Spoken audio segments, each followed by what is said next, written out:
আমাদের গ্রামটা ছিল খুবই শান্ত, সবাই মিলে হাসি খুশি থাকতো।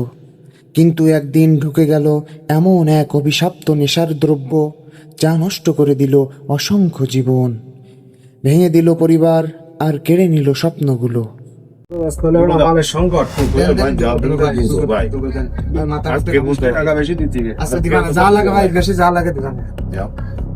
ভাই এত তাড়াতাড়ি হলে হয় না ভাই, যে এইসব জিনিস তাপের পরে দিচ্ছি, কারণ কি লোক ভাই ওরা ম্যাডাম কেন আগে আমার আগের থেকে আমার নতুন মাল এইসব জিনিস ভাই আর যেন কেউ যেন জানে না এই বিষয়ে। ঠিক আছে, সমস্যা নেই, দেখে না যেন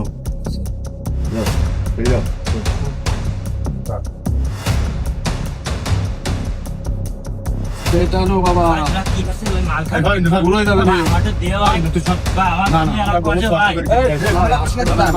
আমার দেখায় কিন্তু লোকজন চারি জায়গায় নকরি ভালো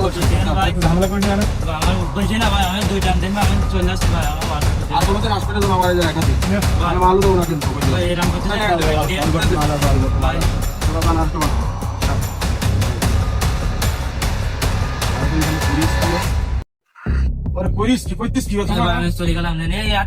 আমরা সব নিজেদের মানুষ না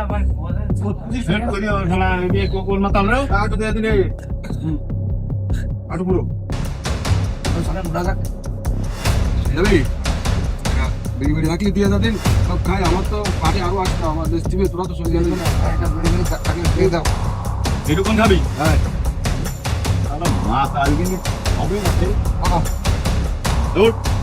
এভাবেই মজার নামে শুরু হয় আসল ধ্বংসের গল্প।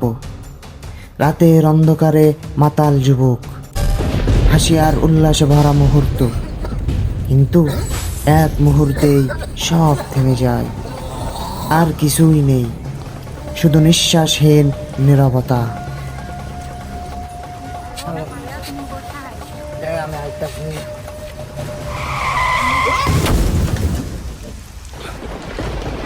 নিস্তব্ধ রাজপথ, নিথর আমি, নেশাগ্রস্ত অবস্থায়, অ্যাক্সিডেন্টে হঠাৎ মৃত্যু।